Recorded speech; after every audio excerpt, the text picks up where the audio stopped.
As of late, I've had this realisation. These videos are basically unhinged manic episodes, and today is no exception. In today's manic episode, I have for you something that I genuinely believe is going to come true in the DLC. I have some real good evidence behind it and why I think this is going to come true, but I know how the title sounds, so please bear with me and let me explain. Just before we get into the juicy pork, I just want to say, I know Timmy Boy has recently done an absolutely incredible video talking about how Miquella is Melina. I think everyone and their mother has seen it, and rightfully so. It's an absolutely incredible video, and I truly believe that what he's found is amazing. The reason why I bring this up is because I genuinely believe that my theory and his theory play along with each other instead of clashing, which you might think would happen. I just wanted to quickly mention that before we got any further into the video. Without any further dilly-daddling, I hope you do enjoy. Virtually everyone, barring a few people in the lands between, are just lying twats. They just lie completely. But there is one thing in the lands between that cannot lie, and I believe that is the eyes.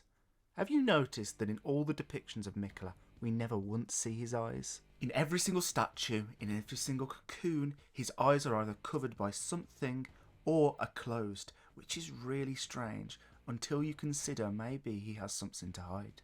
Out of all of Miquella's depictions, I think the most reliable to what he might actually be lies inside the Halig tree cocoon.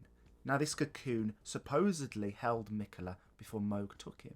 I noticed something really interesting when I was fighting Malenia for the first time in quite a while. Inside the cutscene when you go into Malenia's boss fight, you see a really good angle of Miquella's cocoon imprint. Is it just me, or does this Miquella we see in this imprint look absolutely nothing like the Miquella we see so many times in so many different statues? Once the cogs started turning about what on earth was actually going on, I then remembered, oh wait, didn't the being inside the cocoon in Mohg's dynasty look really weird and nothing like Miquella either? People theorised that it wasn't Miquella because it looked nothing like him.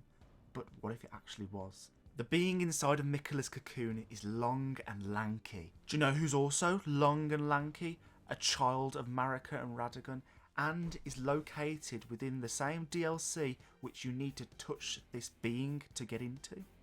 Messmer the Impaler. I believe that Messmer the Impaler is Miquella. I believe Messmer is the true form of Miquella, and that the Miquella we hear so much about is simply a lie. In my opinion, the Halig tree cocoon is the most definitive proof of what Miquella might actually look like. And if we actually take a look, I tried really hard to get an angle of Miquella's right eye, but I simply couldn't. The only part that I could see was his left eye, which was closed. Now if we go to Messmer, the only eye he has open is the right eye. His left eye is closed. That possible connection's one thing. But then when you go to St. Trina has her eyes covered. St. Trina is regarded generally as being Miquella. If St. Trina is Miquella, Miquella would want to hide his eyes because from everything we know, eyes cannot lie. Eyes are the key to the truth inside the lands between. So it would be only fitting to hide her eyes, which she does in every depiction of St. Trina. There's also the fact that if you look at the hands, I might be really crazy, but do the hands of Messmer and the hand of this cocoon not look really, really similar? They almost look as if they're the same hand. To add more evidence to the fact that Miquella is Messmer, if you go to the official Bandai Namco page and you type up Shadow of the Erdtree, it has this to say: a land purged in an unsung battle, set ablaze by Messmer's flame. It was to this land that Miquella departed, divesting himself of his flesh, his strength, his lineage, of all things golden. Now if you look at Messmer, you'll realise that really, he is the embodiment of all things not golden. The two most notable examples being the two cute snake pets that he has attached to him, which is by the way really random but also really cute and cool, and the dragon communion eye which accompanies his only open eye. The official page says that he divested himself of his lineage and all things golden.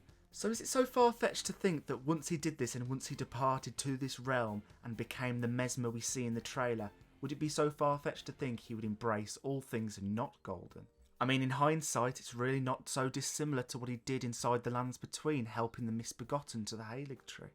Something that might be floating around your brain, and I honestly wouldn't blame you for thinking of, is in the opening cutscene of Elden Ring, we see Miquella in Mohg's hand. That is a depiction of what actually happened. So how can this all be the case? Surely doesn't that break everything you've just said? And yes, it would break everything I've just said if it were not for a certain item that Miquella's own mother owns and created, supposedly.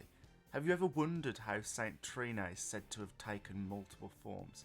Well, I believe this is the answer. The Mimic Veil, also known as Marika's Mischief, is one of the coolest items inside of Elden Ring because of how unique it is.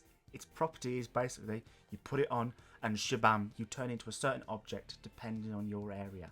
It's my belief this is exactly how Miquella changes into these different forms. He uses Marika's Mischief, aka the Mimic Veil.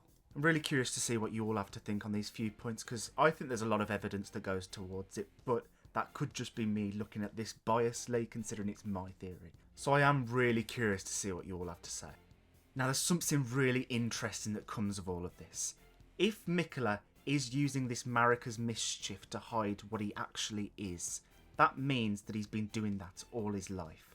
All the depictions of Miquella are seen as the one we see in the opening cutscene. If this is the case, then that means that someone has been doing this for him since he was an infant. Who better than the original owner of said veil, that being Marika the Eternal, his mother. Another point I wanted to mention that actually reinforces this is the fact that Miquella, the Miquella we see in the opening cutscene and in the various statues, is the only child of Radhn to not have red hair. The red hair is a giant's curse. It's what was given to Radhn and is passed down to all of his children. The only child of which not having it is the one that we're talking about, who is most likely hiding his true appearance. What's even crazier is then if you look at Messmer, Messmer does have red hair. There's no evidence to say this, but I'm theorising that perhaps the snakes weren't grafted onto this Messmer.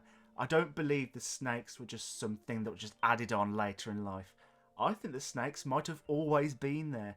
Now, you might be wondering, well, what does that mean for the story? Well, it would mean that in the eyes of the Golden Order, Miquella was born impure. Now, we know Marika has a bit of an itty-bitty relationship with not treating her impure children very well. The best example being Mohg and Morgott. So what changed? What would make Marika not want to just throw Miquella out? Well, I think it's got everything to do with the fact that Miquella is a child of Marika and Radhn. If Miquella was impure, then that means that Marika and Radhn were impure, that gods were impure. It would break open the Golden Order, and perhaps even this was a reality shock to Marika. Perhaps this jolted her and realised that maybe her children she locked away were not so impure. I believe this can be seen in the fact that Mohg and Morgott got away. Don't you think it's really strange that for possibly decades, maybe even hundreds of years, Marika locked them down in the sewers and then randomly one day they just escaped? It seems like all too big of a coincidence until you consider maybe that Marika had a hand in letting them go. I truly believe Marika let Mohg and Morgott go. This would also explain why Morgott is so devoted to the Golden Order. Yes, he was definitely very much tortured underneath the sewers and that was very, very bad. But eventually his mother did realise how wrong that was and let him go. Mohg, on the other hand, well, he kind of went against everything to do with the Golden Order and became a brother lover. Going back to the corpse inside the cocoon, you might be wondering, how did Miquella divest himself of his flesh? Well, I believe that he was actually burned in accursed blood. Now, we see inside of Morgott's boss fight that you can set accursed blood aflame. He does it with his sword, so why should it be any different with Miquella? Now, inside this cocoon, he is drenched, absolutely bloody drenched in blood. This blood is accursed blood. Now, if that can be set aflame, that would explain why the body is so scarred and malformed. Now, this could be a massive coincidence, but Ranni divested herself of her flesh, and if we actually go and look at her original body, it is scarred and burned, which seems super similar to what we see inside the cocoon. Not to mention, burning yourself is quite a big theme within Elden Ring. I mean, we see it with Melina, we see it with us in the Frenzied Flame ending. Burning yourself seems to be a really important part of divesting yourself or perhaps bringing something new forward. And I don't think this is a coincidence for this to be the case with the corpse inside the cocoon. I've had this theory for a really, really long time that Miquella was actually controlling Mohg, that Mohg was not acting of his own volition, that like the soldiers inside the Halig tree, Miquella had him under his control. The description of the Shadow of the Erd tree where it talks about Miquella, it says that he divested himself of his flesh, his lineage, his strength, of all things golden. Now, if he was forced to do this by Mohg, then Surely he wouldn't be divesting himself. That makes no sense. This implies that Miquella was fully in control, which proves the theory I've had for a really long time that Miquella was in fact controlling Mohg.